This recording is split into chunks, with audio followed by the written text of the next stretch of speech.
Live from New Delhi, you're watching DD India Live, India's voice to the world. I'm Abhishek Mahajan. Coming up in the next 30 minutes. Indian Prime Minister Narendra Modi embarks on a two-day visit to Saudi Arabia, visit to further strengthen multifaceted partnership and boost energy and defense ties. Prime Minister Narendra Modi says India and Saudi Arabia are working on a bilateral investment treaty, termed Saudi Arabia as one of India's most valued partners, trusted friend, strategic ally. US Vice President J.D. Vance begins his day 2 with visiting Amer Fort in Jaipur with family. India declares 3-day state mourning as world mourns the passing away of Pope Francis, a beacon of hope. Tributes pour in from across the globe. Russian President Vladimir Putin says he is open to direct peace talks with Ukraine. Zelensky says Ukraine stands by truce offer on civilian targets. US to hold talks with Europe, Ukraine on Wednesday in UK.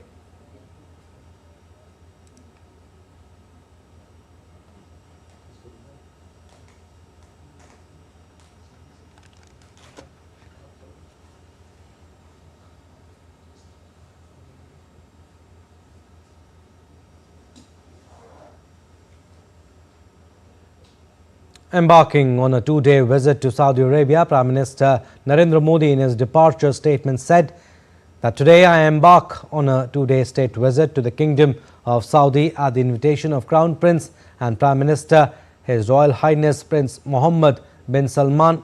India deeply values its long and historic ties with Saudi Arabia that have acquired strategic depth and momentum in recent years. Together, we have developed a mutually beneficial and substantive partnership, including in the domains of defense, trade, investment, energy, and people-to-people ties. We have shared interest and commitment to promote regional peace, prosperity, security, and stability. This will be my third visit to Saudi Arabia over the past decade and the first one to the historic city of Jeddah.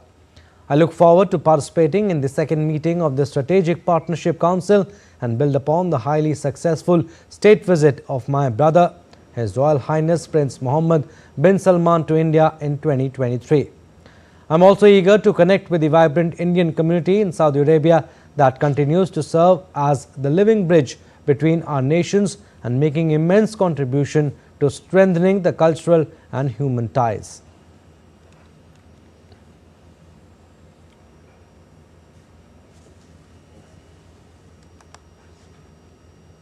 And in an exclusive interview with Arab News, Prime Minister Narendra Modi described the kingdom as a trusted friend and strategic ally, emphasizing how bilateral relations had expanded significantly since the creation of the Strategic Partnership Council in 2019.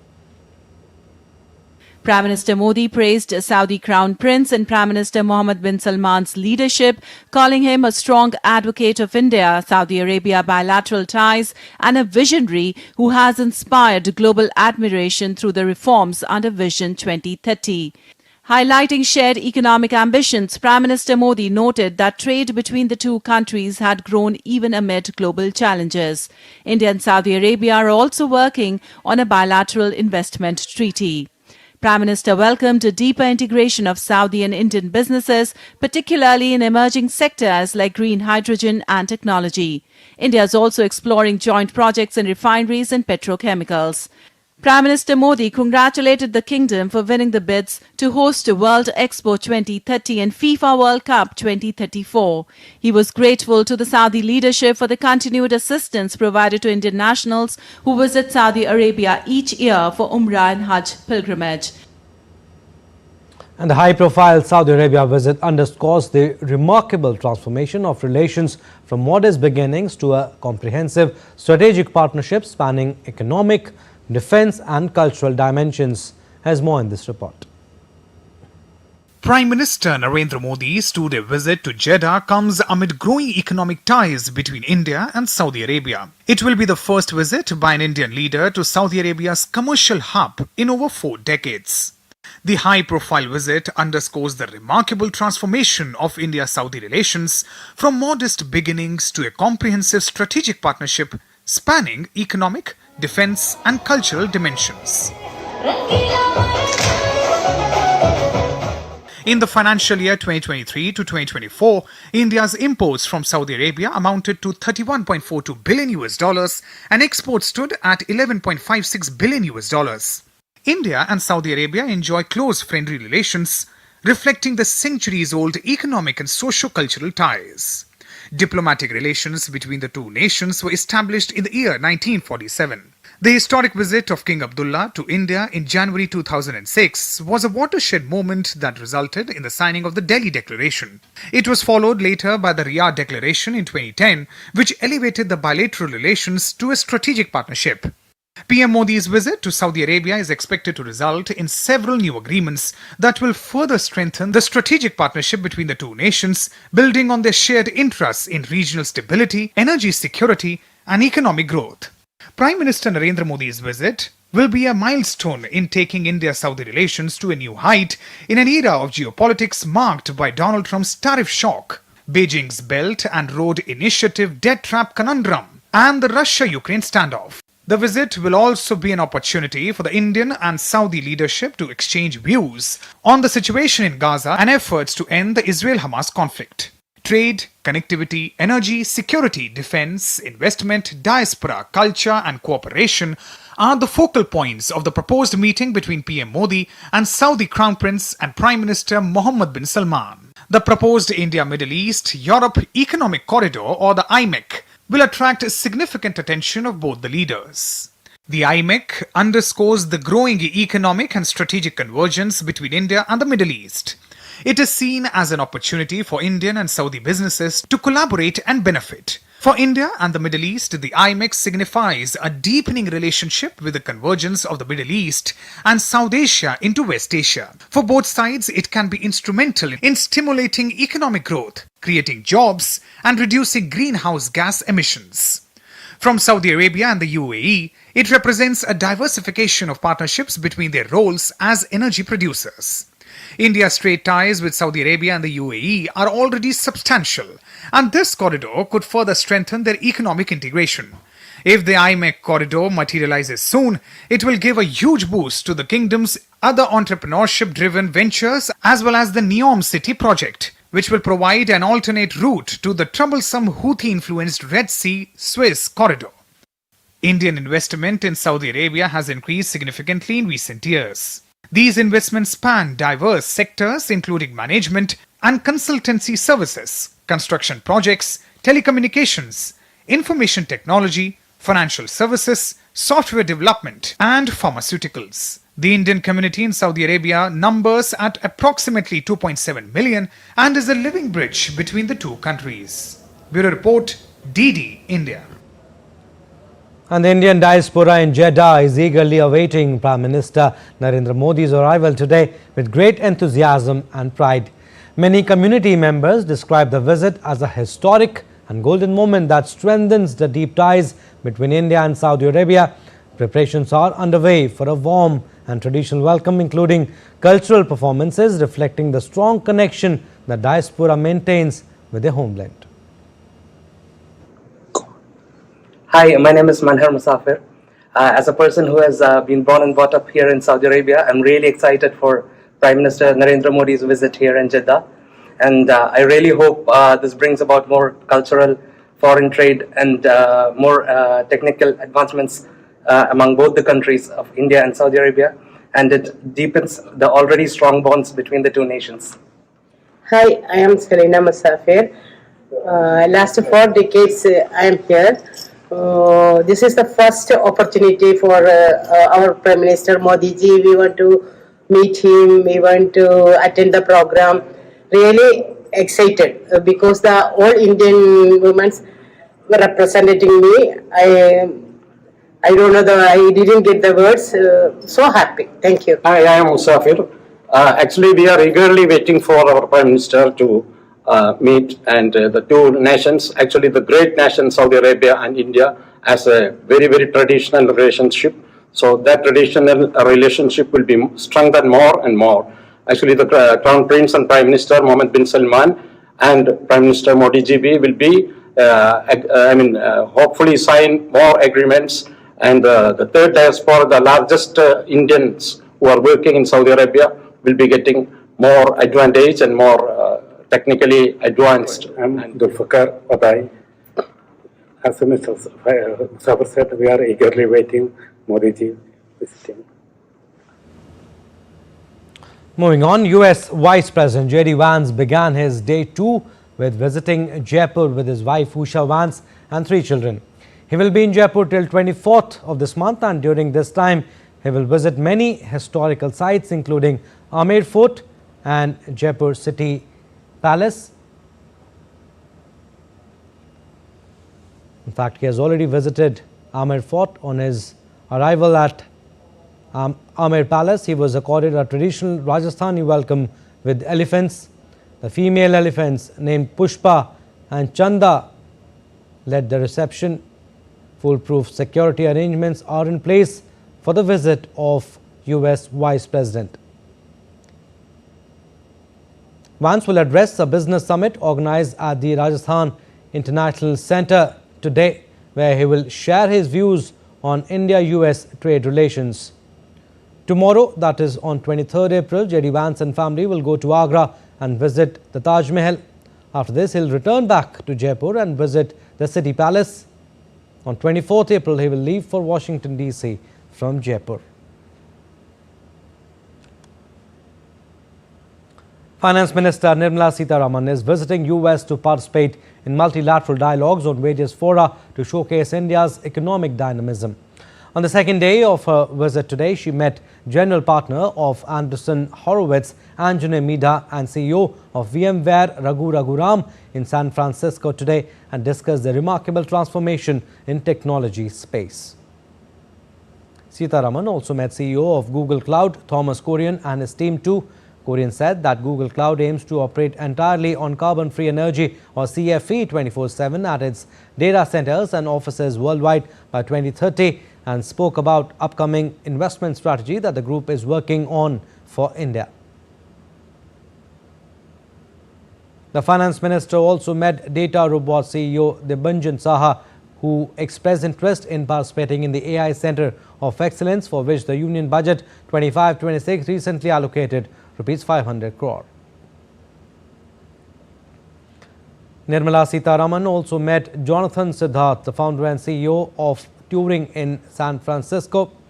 The CEO expressed his desire to see India at the forefront of AI revolution and spoke about working in the domain of AI with India and through Indian contributors to create a sovereign model that can serve as a template for the world.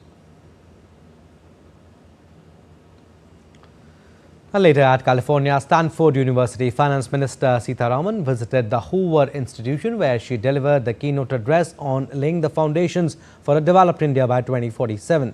Addressing the gathering, Sitharaman stressed that India's journey to become a Viksit Bharat or developed India by 2047 is not merely an aspiration but a shared national mission powered by a vision for inclusive, sustainable and innovation-led growth. She spelled out the vision of the Government of India for over the next 2 decades. Domestically, over the next 2 decades, sustaining India's growth momentum calls for a fresh approach grounded in bold reforms, stronger domestic capacities, renewed institutional partnership, and adaptive strategies suited for the evolving global landscape. The last 2 union budgets have laid the groundwork for this transformation with a clear multi-sectoral policy agenda. She also said that India is expanding its national highways network, building airports, ensuring better rail connectivity and sharp reduction in port turnaround times for efficient logistic network. Over the past decade, a significant thrust on infrastructure development has also created a strong foundation for manufacturing-led growth by bolstering investor confidence. This has been enabled by a more than 4-fold increase in the Union government's capital expenditure between 2017-18 and 25-26 budget. The second edition of the 19-day Dry Services Future Warfare course started in New Delhi on Monday. The course is being conducted by Integrated Defence Staff and coordinated by the Dry Services think tank Centre for Joint Warfare Studies. This expanded 3-week program aims to prepare officers for the complex challenges of modern warfare. This edition features an enhanced curriculum covering specialized subjects and domain-specific warfare developments in military operations. Chief of Defence Staff has decided that we have to prepare for the future wars, and this course is exclusively a preparation towards that. This course is rank agnostic, that is to say the officers from the rank of Major to Major General and their equivalent in Navy and Air Force are attending this course. Besides the serving officers, the people from industry are also participating, because finally we have to fight with the own weapons. All right, we are slipping into a very short break. On the other side, more stories. Keep watching DD India Live.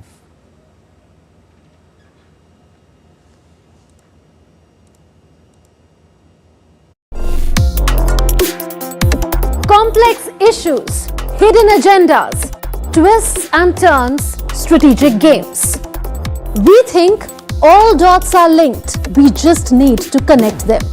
Join me every week as I connect the dots to unravel hidden designs in statecraft, mysteries, and decode issues that matter to you.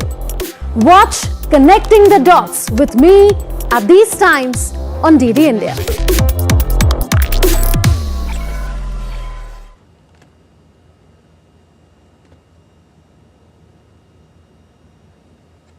Welcome back. You're watching DD India Live. I'm Abhishek Mahajan. Some more stories.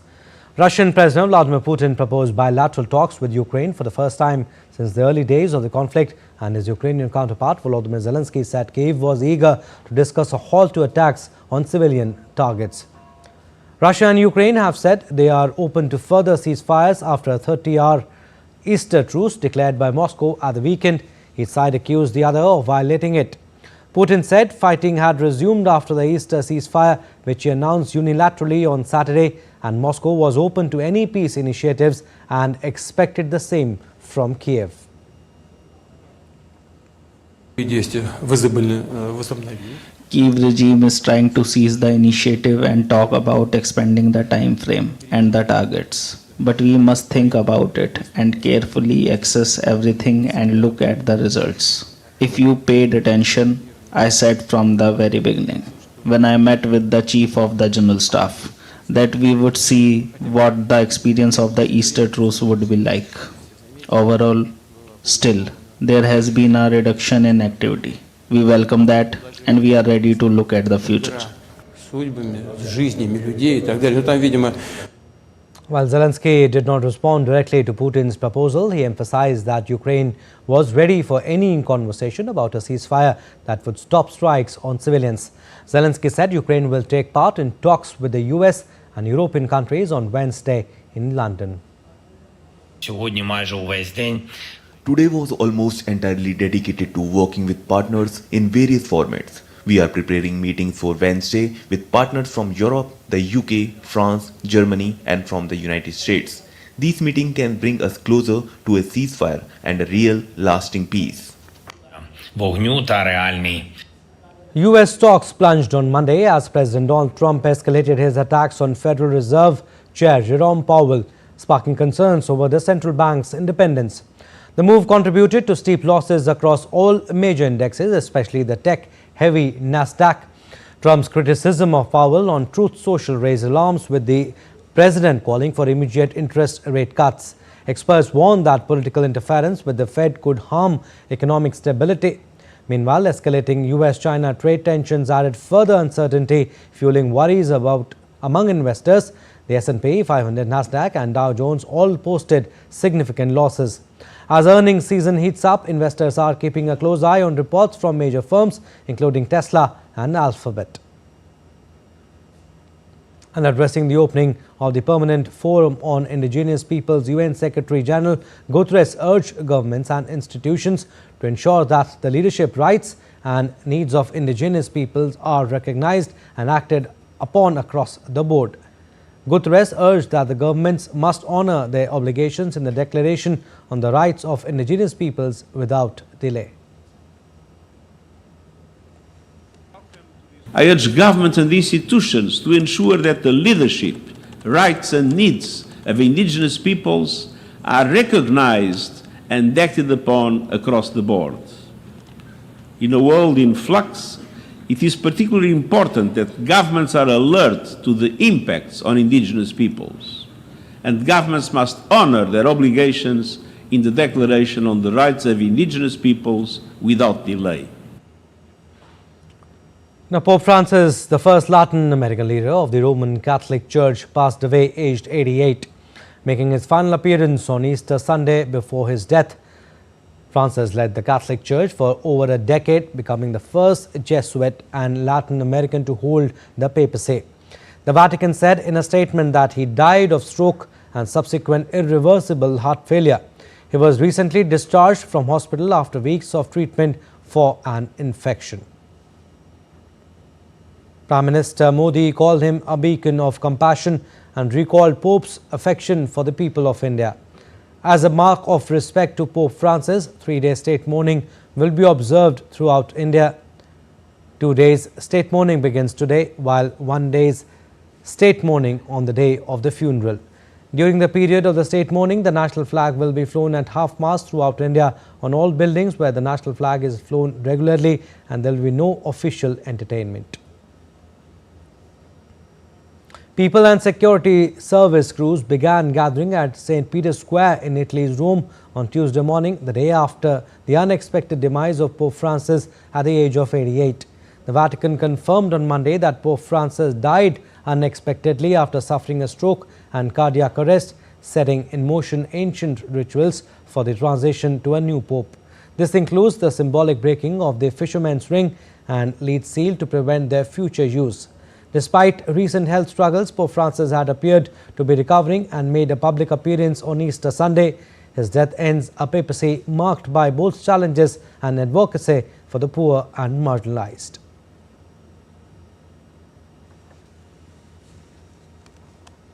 Now, Delhi is all set to roll out Devi, that is Delhi Electric Vehicle Interconnector project aimed at transforming last-mile connectivity with a sustainable push.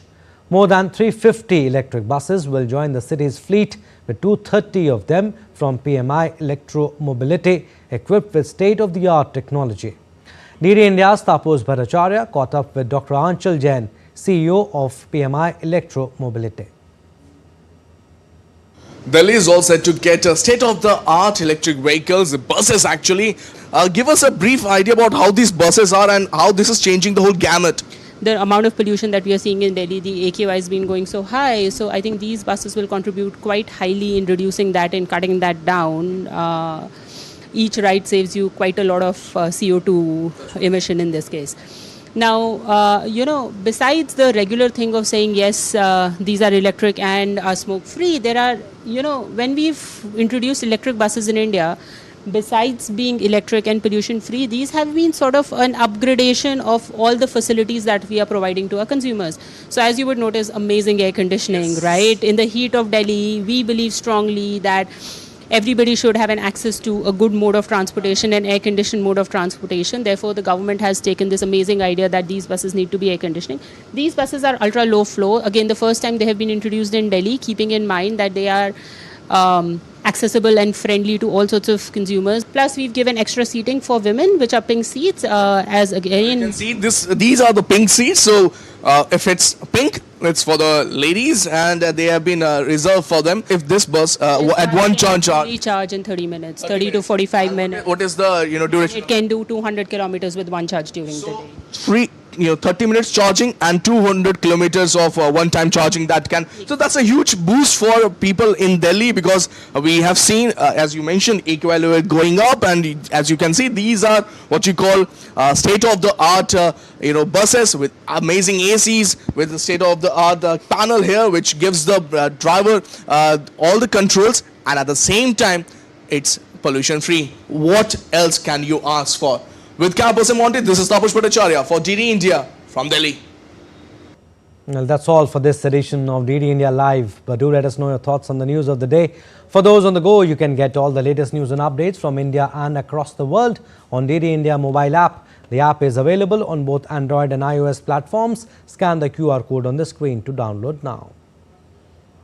And we'll be back with more news as it breaks here on DD India. I'm Abhishek Mahajan from all of us here in Delhi. Thanks for watching DD India Live.